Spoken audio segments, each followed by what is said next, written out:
Who is Arsa?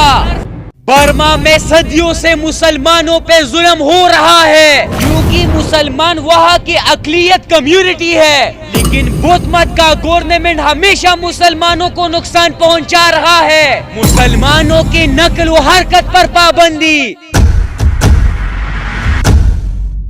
مسلمانوں کی عبادت پر پابندی، مسلمانوں کی بستیوں کو جلانا،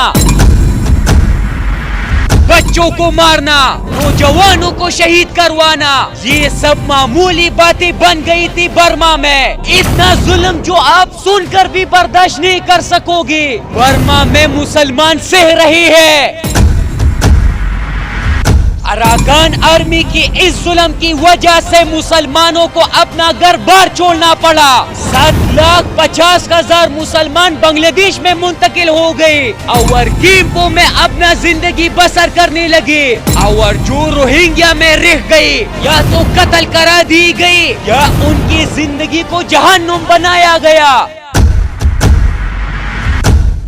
ارسا یعنی اراکان روہنگیا سلویشن آرمی، یہ روہنگیا کا وہ تنظیم ہے یعنی آرمی ہے جو مسلمانوں کی حق کے لیے اراکان آرمی سے لڑ رہی ہے۔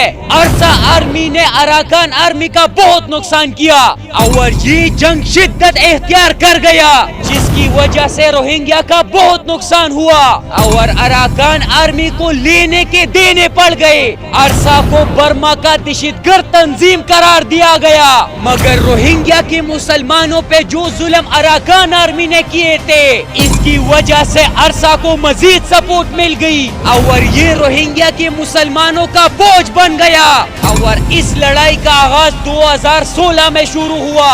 اب بات آتی ہے عطا اللہ ابو عمر جنونی کی۔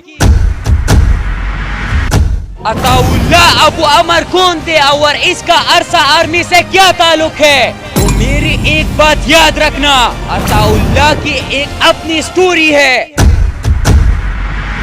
عطا اللہ ابو عمر پاکستان کے کراچی شہر میں پیدا ہوئے تھے۔ عطا اللہ ابو عمر کا خاندان 1960 میں روہنگیا سے کراچی آیا تھا، جس وقت روہنگیا میں مسلمانوں پہ بہت ظلم ہو رہا تھا۔ اس کے بعد اس کا خاندان سعودی عرب منتقل ہو گیا، جو مسلمانوں کے لیے ایک مقدس اور اہم مقام ہے۔ مکہ میں ابو عمر کے خاندان نے اسلامی تعلیمات دینے کے لیے مدرسہ قائم کیا، جس میں ان کی مذہبی رہنمائی مزید مضبوط ہو گئی۔ عطا اللہ نے مکہ کے ایک مدرسے میں اپنا تعلیم حاصل کیا، جہاں سے ان کی مذہبی تعلیم کا آغاز ہوا۔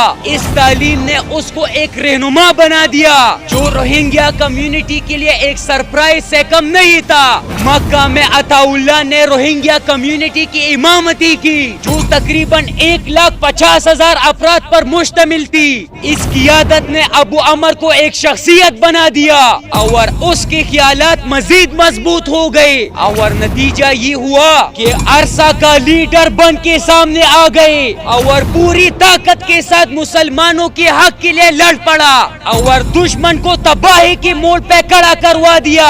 اس نے مسلم دشمن پر کوئی ترس اور رحم نہیں کیا اور ان کی جڑیں کاٹنا شروع کر دیا۔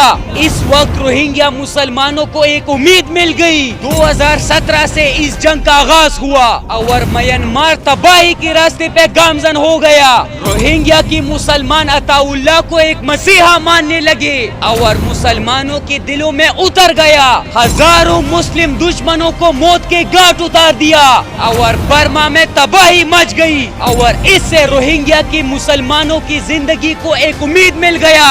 اراکان ریاست پر حملے، میانمار کے سرحدوں کے چیک پوسٹ پر حملے، مطلب اراکان ریاست کے حالات اور خراب ہو گئے اور انہوں نے ارسا پر دہشت گردی کا الزام لگا دیا۔